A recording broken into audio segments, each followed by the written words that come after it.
at Indiana, basketball is kind of like football is here when, at USC, from best I can tell, if you don't win and go to a bowl game, everybody says fire the coach.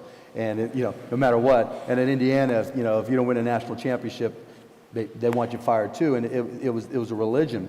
And back then, when we'd want to listen to games against our rival, Purdue, we would get somebody in Bloomington or Indianapolis to put a speakerphone next to a radio, and we would do the same thing on our end, and we'd be drinking and cheering and yelling, and I was like, okay. And then the internet started to happen, and like I was a geek, and so I tried to keep up with all new technology, and I'm sitting there going, okay, there's got to be a better way now that the net is starting to offer connectivity everywhere. And we looked at a couple different options, and when it came down to it, Todd Wagner said, you know what, this is going to be the foundation for a business. So we started looking around, and it didn't exist. This thing that we now call streaming that everybody does, it was nowhere. Literally, it was like, okay, do we write the software? Do we find the software? We found some people who were working on software, and no one understood how to put together this business. And so that's what we did. We said, you know what?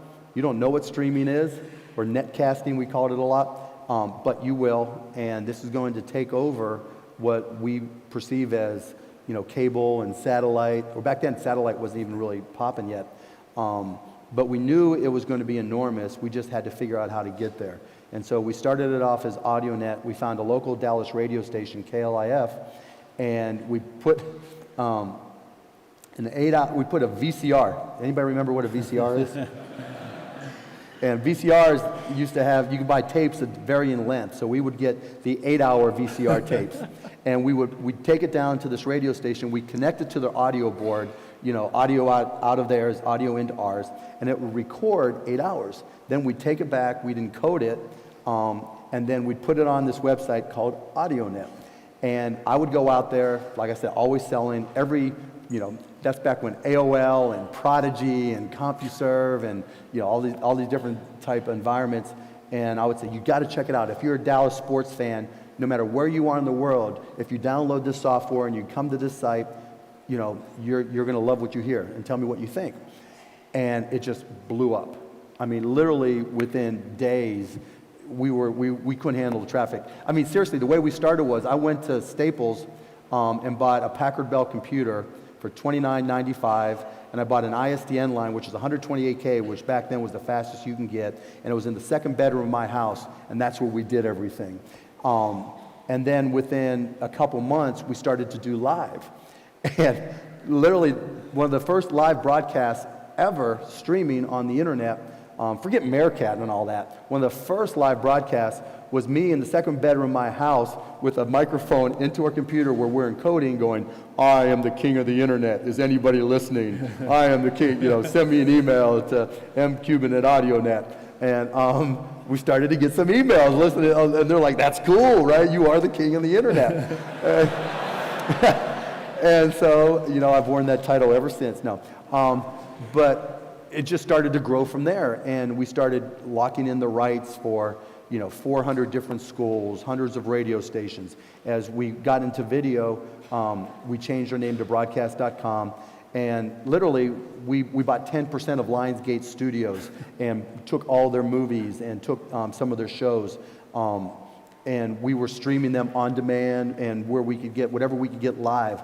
We streamed the Super Bowl first, we streamed the World Series first, the Final Four first, and this is all in 1995, 6, 7, 8. And so it just got bigger and bigger and bigger until, we were doing, 1 million plus users a day. And, back then that was a lot. And then, we bought a site called SimpleNet because I was adamant with all of our people that it was just a matter of time before everybody was going to be able to upload their own video. Back then, you would have a digital video camera, not a phone, but your camera. Remember, this is still in the days when you had the little Motorola flip phones, and that was cool, and there was no video, there was no real data. But you had digital video cameras that had not Fireline, I forget the name, whatever it was, a FireWire that would come out, and you could connect to a PC and immediately upload your video. I'm like, that's it. That's what's going to happen. So we started off with businesses, And we would get businesses to take videos of their events, upload it, stream it, and boom. And then we started doing some users and smaller stuff, but we would charge them for it because bandwidth was a lot more expensive back then.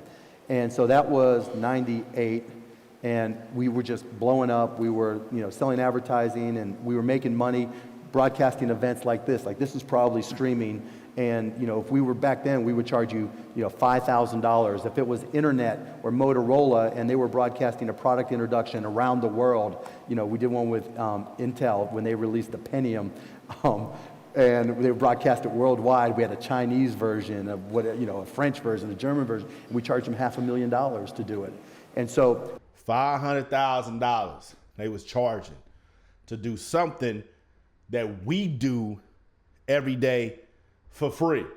This is how much they was paying back then to live stream. And y'all don't want to go live on Instagram. Y'all don't want to go live on Facebook. Y'all don't want to go live on YouTube.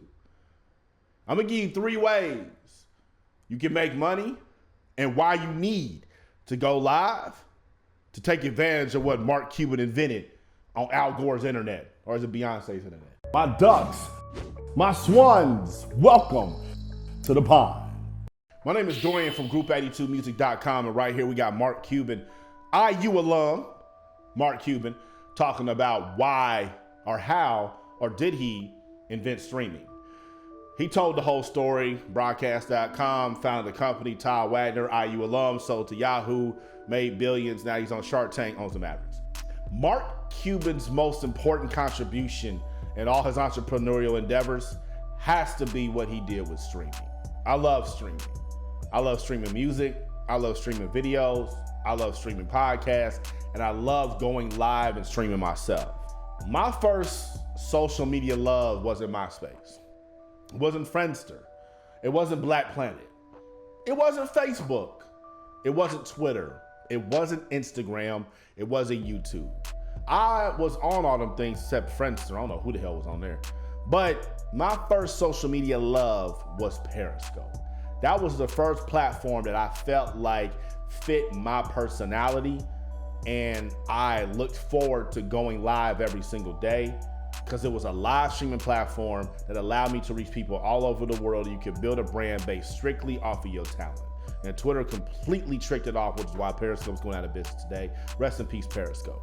Periscope taught me how to hold an audience. It taught me how to use my voice. It taught me what people found funny about me. It taught me what people liked about me, what they didn't like, what they gravitate towards. It taught me about captions. It taught me about thumbnails. It taught me everything I needed to know to become somebody that's considered right now, I guess, like a social media influencer. And it all comes back to streaming. And because of Periscope, I took it over to Instagram and I'll take it over to YouTube. I have now started to make money off of my streaming prowess, so to speak. And these are the 3 ways that you can make money off of streaming. Number 1, ads. YouTube, if you go live and you don't play anybody else's music and you kind of keep your language kind of clean, y'all know I don't really do that often, but you can turn on monetization for your YouTube lives, which allows you to make money when you're not even thinking about it.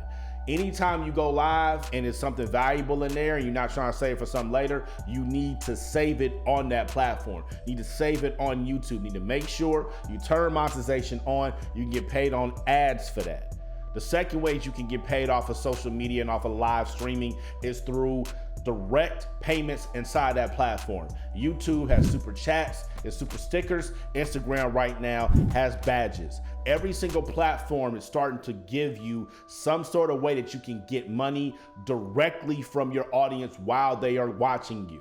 So if you're giving something of value, like me when I give entrepreneurship advice or music business advice or whatever it is, tech advice, as you start doing these things, tell people, hey man, give $1 via super chat, give $5, give $10, donate via the badge, do all these things that you want them to do. Tell them to donate to whatever platform it is. So that way you can start monetizing this knowledge, this value that you're giving.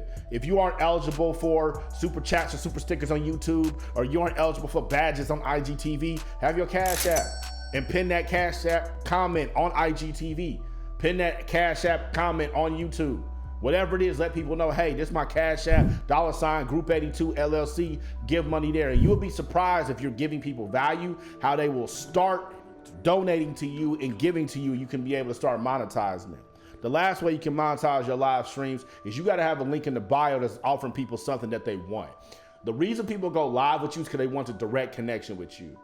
Anybody can post a filtered photo. Anybody can have some super edited video that looks really cool. But when you can go live and you engage with the audience, you're saying their name, you're answering their questions, you're having them call in, right? There is something about that connects them way closer to you than that wall that we have when it's like a photo or a video and they're in the comment section. So because of that, now they're closer to your brand. And when they're closer to your brand, they're gonna go click on your website. And click on your website, you gotta have something there that's gonna make them want to buy. Before I learned Facebook and Instagram ads, going live was the #1 way that we drove traffic to group82music.com. Because you can answer questions right there. You can get past any sort of hurdles or obstacles people might have about your product right there. People can see if you're knowledgeable about the stuff right there. When people see that you're real and you're genuine and you're actually giving something of value, they want to support that. Everybody wants to support something that's real. So that's why I implore y'all to make a lot of content. We're in the content era. We're in a live streaming era. Go live, get in front of that camera. Who cares about your hair? Cares about your makeup? Who cares if you too fat, you're too skinny, you're too tall, you're too dark, you don't have a haircut, your beard's fucked up, who cares? Nobody cares, okay? One person cares is you. Go live and give value. And I'm telling you, you will start getting paid. If you want more advice on how you can start monetizing your brand, like I have, you on Instagram, click the link up top. You on YouTube, click that link in the box. Not the pod. Y'all stay true. About that. Always focus on my futures while you never see me look back. Late nights, early mornings, all the real ones fear that. Group82music.com.